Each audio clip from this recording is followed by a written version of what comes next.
नमस्कार साथियों, स्वागत है आपका अपने YouTube चैनल पर। कैसे हैं आप सभी, बताइए कैसी चल रही है आपकी पढ़ाई। आज से हम एक ऐसा चैप्टर शुरू करने वाले हैं जो लगभग हर चैप्टर की एक नींव है, और अगर ये चैप्टर आपके समझ में आ गया तो ये समझ लो कि कई सारे चैप्टर आपके बहुत आसान हो जाएंगे समझना। हम बात कर रहे हैं परसेंटेज की, यानी प्रतिशत। प्रतिशत ऐसा चैप्टर है जिससे कई सवाल आपके एग्ज़ाम में आते हैं, और अगर आप ये ठीक से समझ जाते हैं तो आपके जैसे सिंप्लीफिकेशन है, CISI है, ये बहुत सारे chapter, profit loss, LCM HCF, आपके समझने में बहुत आसानी हो जाएगी। ठीक है, चलिए शुरू करते हैं आज की क्लास। परसेंटेज परसेंटेज का एक बेसिक थोड़ा सा जान लीजिए। परसेंटेज मतलब होता है परसेंट, यानी 100 पर। कोई चीज़ की गणना हम 100 पर करते हैं। ये इसके लिए आपको थोड़ा सा बेसिक ये पता होना चाहिए परसेंटेज से फ्रैक्शन में कैसे बदलना है। ठीक है, जैसे मान लीजिए आपको ये लिखा है 50%, क्या करना है, परसेंटेज हटाना है और नीचे 100 लिख देना है। ये काटने के बाद 1/2, ये इसका फ्रैक्शन रूप है 50% का। तो ये आपको बार बार निकालना नहीं है, कुछ संख्याओं के आपको पहले से याद होने चाहिए ताकि कैलकुलेशन हमारी ठीक आए, जल्दी आए। ठीक है, और इसके लिए एक बेसिक जानकारी आपको ये और होनी चाहिए कि हम जो भी संख्या के लिए परसेंटेज कैलकुलेट करते हैं उसमें किसी भी संख्या को हम 100% मानकर हल करते हैं। कोई भी चीज़ चाहे कितनी है, लेकिन परसेंटेज के नज़रिए से वो 100% है। अब हम उसको ये उसके हिसाब से अगर डिस्ट्रीब्यूशन करते हैं कि जैसे 100% में से या इतनी संख्या में से आधी किसी को देती, मीन्स 50% किसी को देती, यानी 50% हम किसके आधार पर कह रहे हैं कि पहले 100 रही होगी, इसलिए हमने आधी दे दी, मतलब 50% दे दी। ठीक है, चलिए तो शुरू करते हैं सवाल पहला। देखो, एक सोफे की कीमत कर से पहले 24,000 रुपये थी। बिक्री कर कितना प्रतिशत वसूला गया यदि उस पर बिक्री कर 1,200 रुपये है। देखो, जब भी हम परसेंटेज की कैलकुलेशन करते हैं तो परसेंटेज के कितने भाग पर ये वैल्यू कैलकुलेट करनी है, इसका विशेष ध्यान देना है। इसमें 3 चीज़ों पर ध्यान देना है। कोई वैल्यू उस परसेंटेज, उस मूल वैल्यू का कितना भाग है, पहला केस। उस मूल वैल्यू से कितना ज़्यादा है, दूसरा केस। और कितना कम है, तीसरा केस। ठीक है, या तो वृद्धि पूछेगा या कमी के हिसाब से परसेंटेज कैलकुलेट करवाएगा, या फिर फिक्स वो वैल्यू कितनी है इसके लिए परसेंटेज कैलकुलेट कराएगा। जैसे कि इसमें देखो, एक सोफे की कीमत पहले 24,000 रुपये थी। बिक्री कर कितना परसेंट वसूला गया यदि उसकी बिक्री कर 1,200 रुपये है। अब इसमें ये नहीं कहा गया कि कितना ज़्यादा या कितना कम है, ये 1,200 ही कितना परसेंट है ये बताना है। तो इसमें हमें किसके लिए कैलकुलेट करना है, 1,200 का। किसके बेस पर, इस पर 24,000। ठीक है, 24,000 इंटू परसेंटेज में अगर वैल्यू बदलनी हो तो 100 से मल्टीप्लाई करते हैं, और परसेंटेज हटाना हो, फ्रैक्शन में बदलनी हो तो अभी मैंने बताया था 100 से भाग देते हैं। अभी हमें इसमें 100, इसमें परसेंटेज बनाना है तो 100 से गुणा करेंगे। 2 जीरो ये, 1 जीरो ये, 24 पंजे 120, 5%। यानी कि ये जो 1,200 रुपये का कर है वो कितना है, 5% है। Option number A. क्लियर, चलिए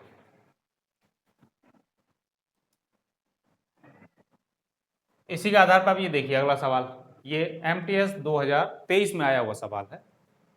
एक संख्या में 75/2% की कमी करने पर 378 प्राप्त होता है, वह संख्या ज्ञात कीजिए कितनी है। ठीक है, बताइए।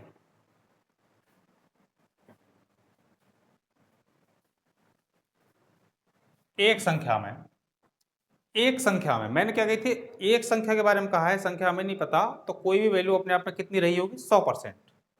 तो अगर 100% है और उसमें इतने की कमी कर दी जाए तो -75/2%, तो वो वैल्यू कितनी हो जाती है, 378 हो जाती है। ठीक है, तो यानी कि ये कितने परसेंट की वैल्यू है? 200, 200 में से 75 गए, यानी 125/2% की वैल्यू 378 है। ठीक है, 1% की वैल्यू निकालते हैं तो 1% बराबर 378 इंटू 2/125। ठीक है, अच्छा 125 से भाग देना हो तो आप किसको क्या करें, 8 से ऊपर नीचे मल्टीप्लाई कर लें ताकि 1000 हो जाए, 1000 से बाद में भाग दे लेंगे, तो इंटू 8 इंटू 8, ये वैल्यू हमारी 1000 बन गई, बाद में भाग दे लेंगे और यहाँ मल्टीप्लाई कर लेते हैं। 8 दूनी 16, 16 16 अट्ठे 128, लास्ट में यूनिट डिजिट में 8 आएगा और 8 इसी में एक ऑप्शन में आ रहा है लास्ट में, यानी 604.8 इसका आंसर हो जाएगा मल्टीप्लाई करने के बाद। ठीक है, क्लियर, समझ में आ गया होगा। चलिए बढ़ते हैं अगले सवाल पर। ये सवाल बताइए भाई कैसे होगा। मैंने अभी अभी आपको बताया था कि कैलकुलेशन के लिए 3 बेसों पर मेनली ध्यान देना है कि कोई एक पार्ट दिया है तो वो पार्ट कितना परसेंट है, एक, दूसरा वो पार्ट कितना ज़्यादा है, दो, वो पार्ट कितना कम है, तीन। अब यहाँ देखिए, जब संख्या 42 को गलती से 24 पढ़ लिया जाए तो कितने प्रतिशत त्रुटि इसमें आई है। तो अब यहाँ पर संख्या में कमी आई है, 42 को 24 पढ़ा गया है तो कितनी कमी आई है, ये 42 माइनस 24, ये आया आपका 18 है। 18 की कमी किस पर, ओरिजिनल वैल्यू पर। ओरिजिनल वैल्यू हमारी ये थी 42, हमने गलती से 24 पढ़ा, तो हमारी ओरिजिनल वैल्यू पर वास्तविक वैल्यू कितनी, बटे 42। लेकिन हमें परसेंटेज में कैलकुलेशन करनी है इस बात की, तो हमें परसेंटेज बनाने के लिए क्या करना होगा, 100 से मल्टीप्लाई करना। ठीक है, देखिए इसको काटो 6 से, 6 × 18, 6 × 7 = 42, 3/7, 1/7 होता है 14.28 और इसका 3 गुना कर दीजिए, ये आ जाएगा आपका 14 × 42.86%, ये आपका आंसर। ठीक है, चलिए अगला सवाल देखिए भाई, ये कैसे होगा।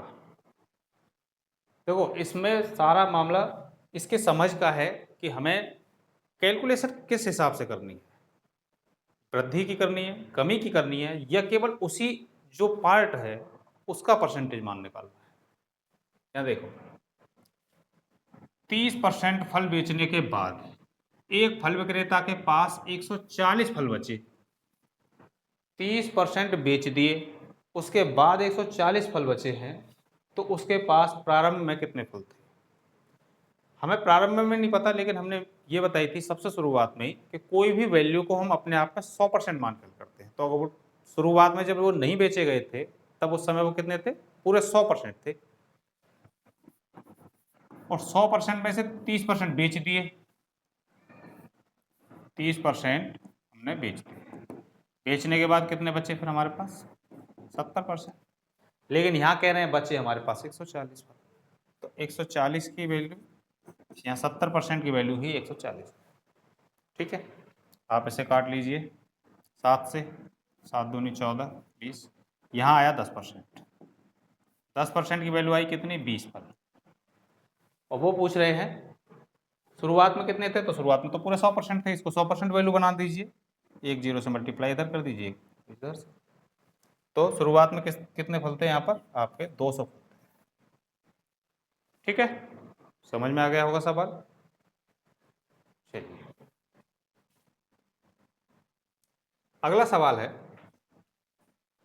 देखो इसमें भी एक जगह पर परसेंटेज का मान दिया है, एक जगह उसी की फ्रैक्शन वैल्यू दी गई है, आपको किस तरीके से यूज करना है समझिए।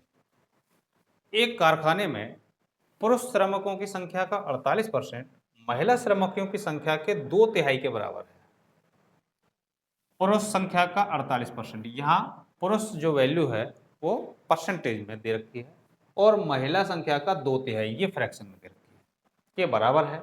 कारखाने में पुरुषों की संख्या का महिलाओं की संख्या से अनुपात क्या है, करिए भाई कैसे होना है। देखो पुरुष, यानी यहाँ मेल का 48%, परसेंटेज हटाएंगे, यहाँ 100 लिख देते हैं, बराबर फीमेल का 2/3 के बराबर है। क्लियर? यहाँ 48% था, परसेंट हटा के 100 लिख दिया।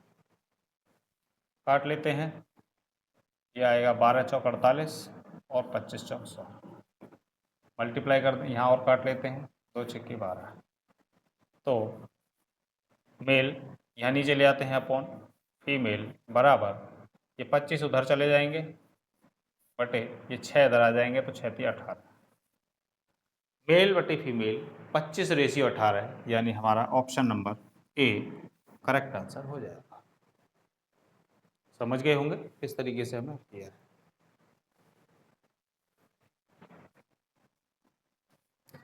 देखिए भाई नेक्स्ट सवाल, ये क्या है, ये बढ़िया इंपॉर्टेंट सवाल है, ये CGL प्री में आया है 2023 में।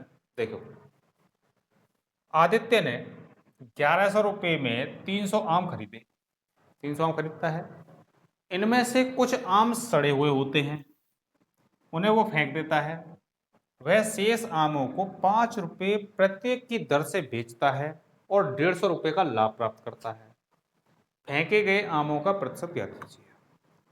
देखो, इसमें आपको ये सोच के काम करना है कि जो लाभ है 150 रुपये, वो किस वैल्यू पर आए हैं, उसने जो खर्च किया है पहले वो निकालने के बाद जो एक्स्ट्रा बचे वही लाभ होता है।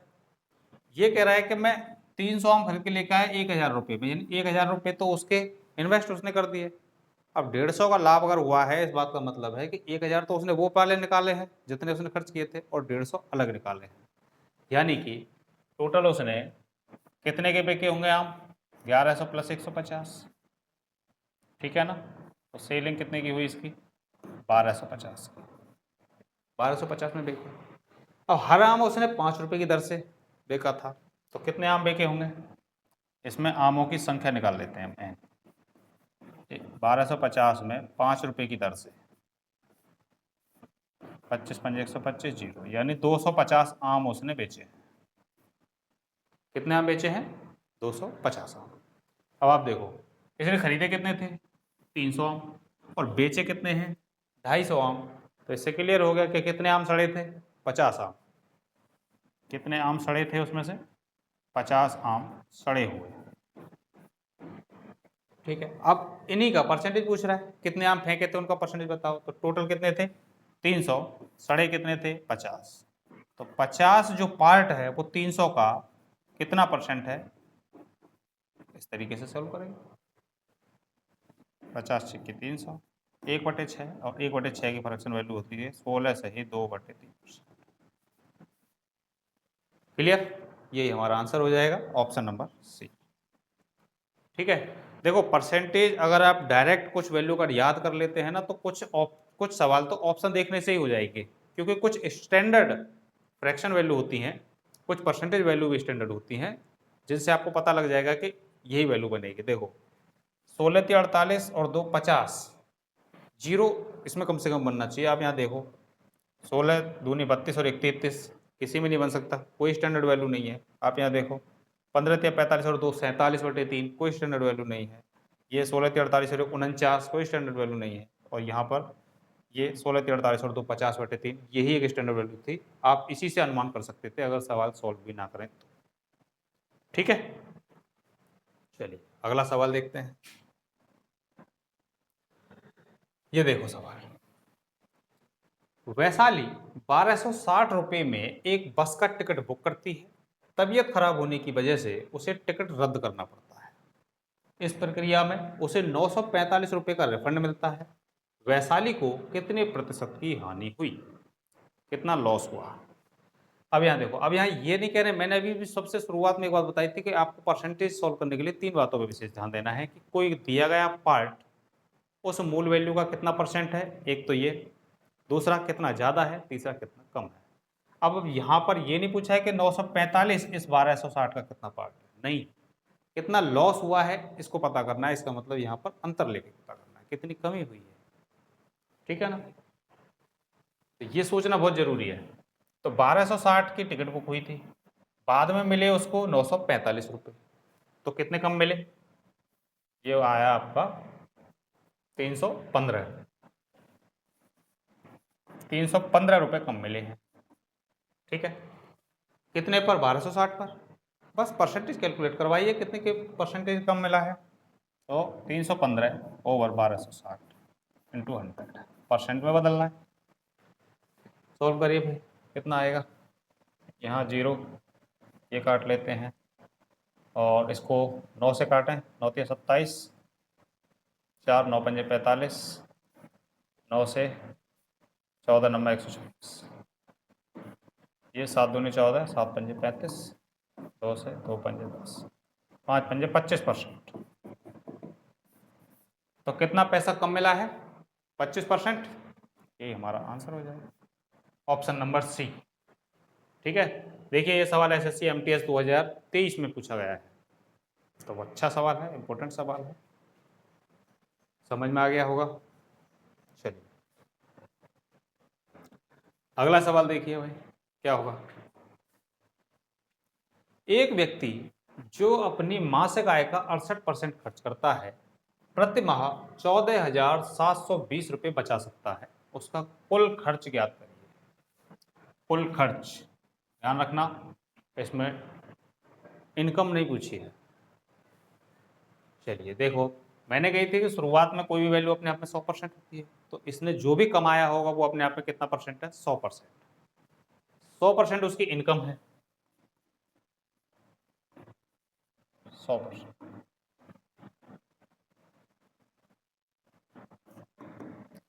जिसमें से 68% इसने खर्च कर दिए, एक्सपेंडिचर, एक्सपेंस कितना कर दिया इसने? 68%। तो बचाए कितने होंगे इसने? सेविंग कितने की रही? 32%। और यहाँ पर कह रहे हैं कि बचाए इतने कितने हैं? 14,720 रुपये। तो 32% की वैल्यू ही कितनी है? 14,720। आपको निकालना है कुल खर्च। ध्यान रखना है इसमें, इस जगह पर गलती हो जाती है कि 100% की वैल्यू निकालने लगते हैं, जबकि इनकम नहीं पूछी है। इसमें पूछा है खर्च, और खर्च कितना किया था इसने? 68%। हमें 68% की वैल्यू निकालनी है। अब आप देखो इसमें क्या कर सकते हैं, कई बार क्या होता है कि इसका पूरे का भाग दो और फिर 68 से मल्टीप्लाई करो, तो भाग देना भी बड़ा काम है, फिर गुणा करना भी काम है। तो आप क्या करना है, उस वैल्यू तक पहुंच जाइए जहां से निकलकर 68 तक पहुंचा जा सकता है।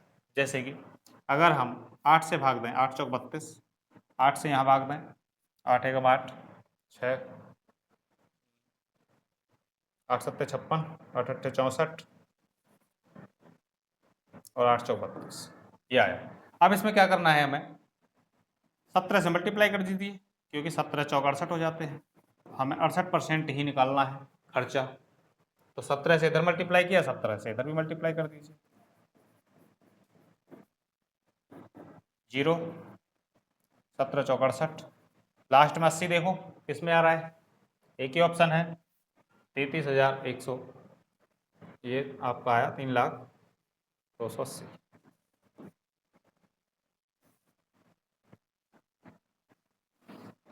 ये आ जाएगा आपको 3,31,280। क्लियर? ऑप्शन नंबर ए इसका सही आंसर। चलिए बढ़ते हैं अगले सवाल की तरफ। अगला सवाल देखते हैं। एक बल्ब निर्माता कंपनी ने पाया कि उनके कुल उत्पाद का 11% भाग खराब निकल गया। यदि सही उत्पादों की संख्या 2047 है तो खराब उत्पादों की संख्या क्या है? खराब उत्पादों की संख्या इसमें पूछी। देखो, निर्माता कंपनी ने पाया कि उसके कुल उत्पाद का 11% भाग खराब है। कितना खराब है? 11%।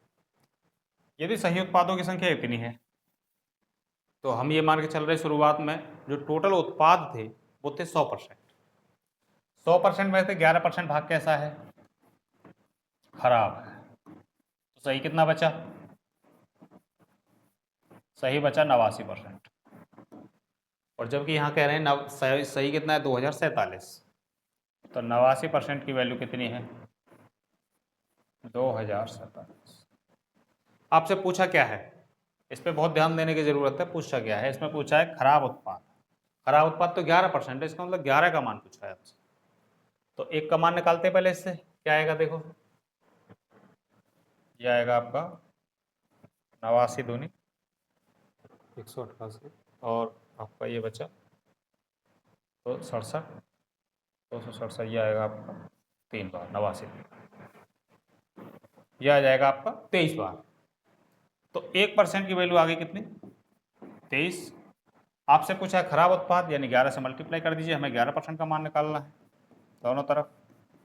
तो 11% की वैल्यू क्या आ जाएगी, यह आ जाएगा 3, 3 2 5 और 253 इसके उत्पाद खराब हो गए हैं। यही हमारा आंसर हो जाएगा, ऑप्शन नंबर डी। ठीक है, समझ में आया होगा सवाल। देखिए भाई अगला सवाल, एक दुकानदार के पास एक निश्चित संख्या में सेब है जिनमें से 10% सड़े हुए पाए जाते हैं। 10% सड़े हुए पाए जाते हैं। वह उत्तम सेबों का 85% बेचता है, 85% बेचता है। फिर भी उसके पास 405 सेब शेष हैं। मूल रूप से उसके पास कितने सेब, ये बताइए भाई कैसे करना है। देखो शुरुआत में उसके पास कितने परसेंट होंगे, मैंने कही थी परसेंटेज में अगर शुरुआत में कोई वैल्यू है तो अपने आप पर 100% है। तो अगर उसके पास 100% पहले थे, टोटल 100% से, जिनमें से 10% तो खराब ही हो गए, तो बचे 90%। कैसे, सही, ये सही से बचे। उनका 85% इसने बेचा, किनका, 90% जो सही बचे थे उसका 85% बेच देता है, और बचते हैं 405 से। अगर उसने उन सेवों का 85% बेच दिया तो उन सेवों का कितना परसेंट बच गया, उन सेवों का 15% बच गया। तो 90 का 15% बचे, जो कि आपके 405 के बराबर है। क्लियर बात, क्योंकि सही सेवों का 15% बचा है और सही सेब थे 90%, 100% के हिसाब से नहीं निकालना है इसमें। जो सही सेब थे सड़े हुए तो उसने हटा दिए, अब जो सही सेब बचे उन्हीं का 85% बेचा, तो उसके पास फिर भी 405 सेब बचे, तो वो सही वाले सेबों का 15% बचे। इसकी फ्रैक्शन वैल्यू निकालो, इसका मतलब होता है 9/10 इंटू 15% बराबर 405। हल करें, इसको आप काट लें यहाँ से, 15 दूनी 30 और 15 सत्ते 105, 9 तिया 27। तो 1% की वैल्यू कितनी आई, ये 10 मल्टीप्लाई हो जाएंगे यानी 30। 1% की वैल्यू 30।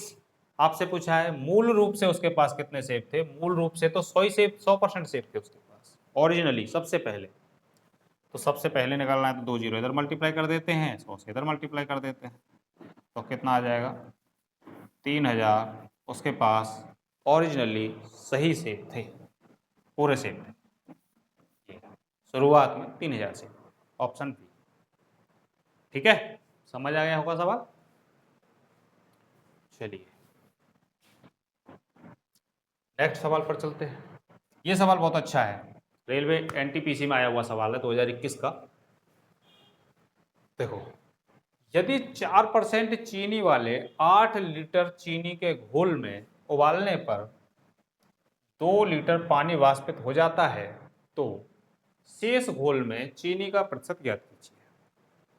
समझना, यदि 4% चीनी वाले 8 लीटर चीनी के घोल में, 4% चीनी वाले, इस बात से समझना कि 4% चीनी है 8 लीटर वाले चीनी के घोल में।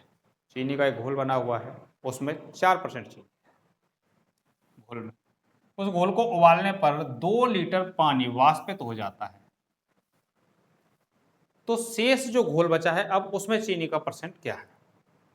तो ध्यान देना, देखो चीनी उतनी ही है, पानी उड़ गया है, तो चीनी की मात्रा पहले और चीनी की मात्रा बाद में बराबर रहेगी। इसी कॉन्सेप्ट के आधार पर इस सवाल को हल करना है। देखो, जब 8 लीटर थी तो उसका 4% उसमें चीनी थी, ये चीनी हो गई ना इसमें, 8 लीटर थी, उसका 4% चीनी थी, तो 8 लीटर का 4% निकालेंगे, हमें निकल आएगा चीनी कितनी है। अच्छा, और हम ये कहेंगे जब 2 लीटर उड़ गया तो अब बचा 6 लीटर,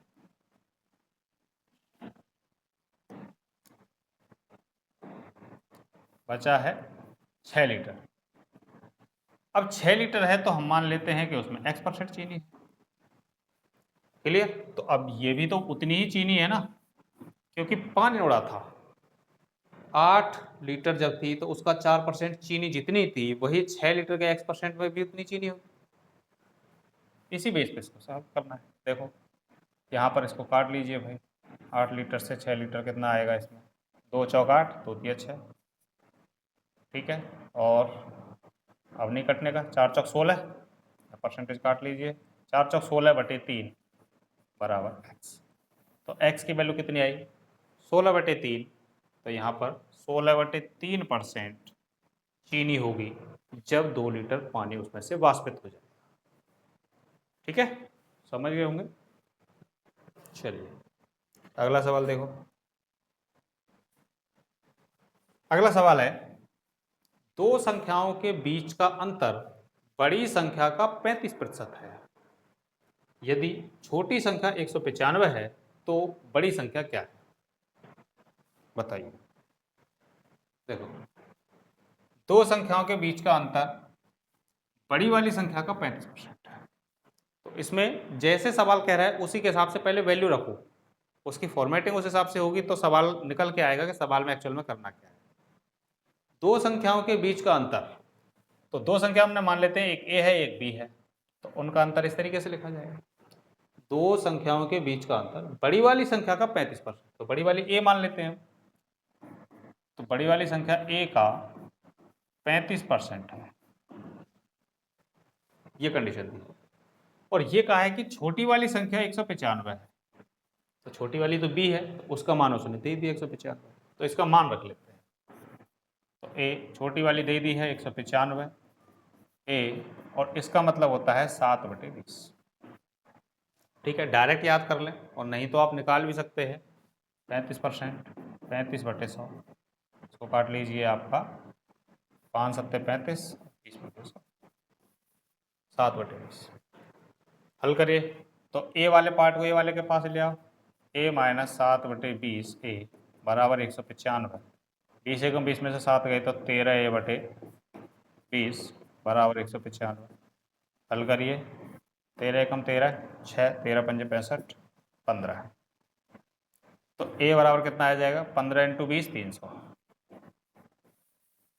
आपसे यही पूछा है, तो बताइए बड़ी वाली संख्या कितनी है, तो बड़ी वाली संख्या हमने ए मानी थी और ए का मान कितना आया है 300। ऑप्शन नंबर डी यही हमारा सही उत्तर हो जाएगा। ठीक है, समझ में आ रहे होंगे सवाल। चलें अगले सवाल पर।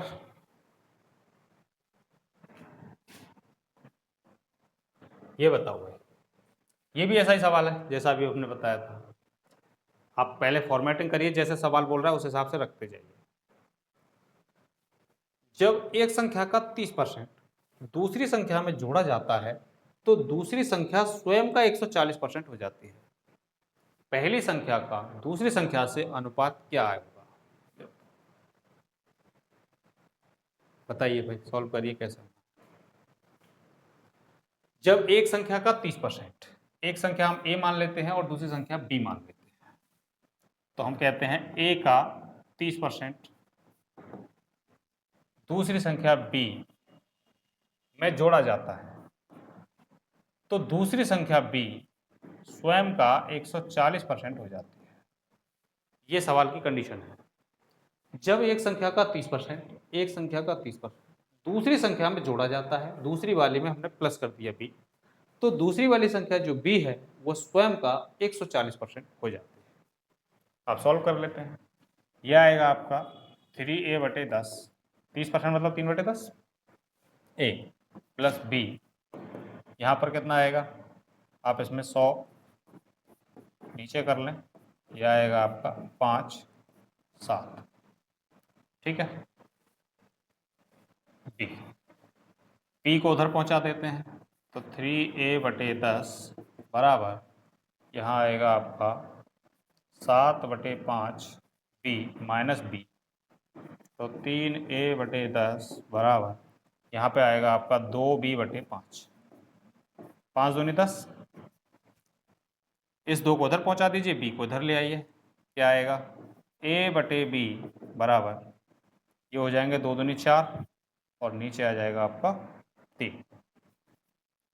तो a और b का रेशियो क्या आ जाएगा, पहली संख्या दूसरी संख्या का अनुपात 4:3। ऑप्शन नंबर डी, ये हमारा करेक्ट आंसर। क्लियर है, समझ आ गया होगा। चलिए वेरी गुड, अगला सवाल पर चलते हैं। ये सवाल मोस्ट इंपॉर्टेंट है, ये वाला समझिए अच्छे से। रवि और राजेश ने एमटेक कार्यक्रम में शामिल होने के लिए एक प्रवेश परीक्षा लिखी। रवि ने राजेश से 8 अंक अधिक प्राप्त किए और उसके अंक उनके अंकों के योग के 52% थे। रवि और राजेश द्वारा प्राप्त अंक क्रमशः क्या क्या हैं, ये बताइए। समझिए भाई इस सवाल को अच्छे से। रवि और राजेश 2 स्टूडेंट हैं, एक है रवि और एक है राजेश, ठीक है। कार्यक्रम में शामिल हुए, परीक्षा लिखी। रवि ने राजेश से 8 अंक प्राप्त किए। रवि ने राजेश से 8 अंक, राजेश ने अगर 1 से प्राप्त किए हैं तो उससे 8 अंक इसने प्राप्त किए हैं ज्यादा, ठीक है। ये कंडीशन दोनों की है, दोनों के नंबर हो, ये दोनों के अंक हैं। अब क्या कहा है, और उसके अंक, किसके, रवि के अंक, उसके अंक उनके अंकों के योग, इस रवि के अंक यानी x+8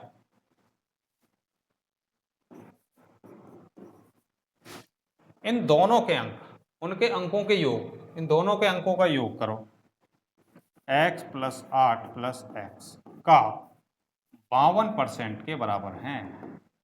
ये कंडीशन देखिए, उसके अंक उनके अंकों के योग के 52% थे। सॉल्व करें, क्या आएगा 52%, इसको हम क्या करते हैं 52/100, इससे काटे 4 से, 13 चौक 52, 25 चौक 100, हल करें, 25 का इधर मल्टीप्लाई, 25x, 25 8 200 बराबर यहाँ पर x और x 2x हो गए, 2 गुणा 26, 2 गुणा 13, 26x प्लस 13 8 104। हल करते हैं तो ये इधर माइनस हो जाएंगे और ये इधर माइनस हो जाएंगे। 26x में से 25x गए तो 1x बचे और 200 में से 104 गए तो बचे 96।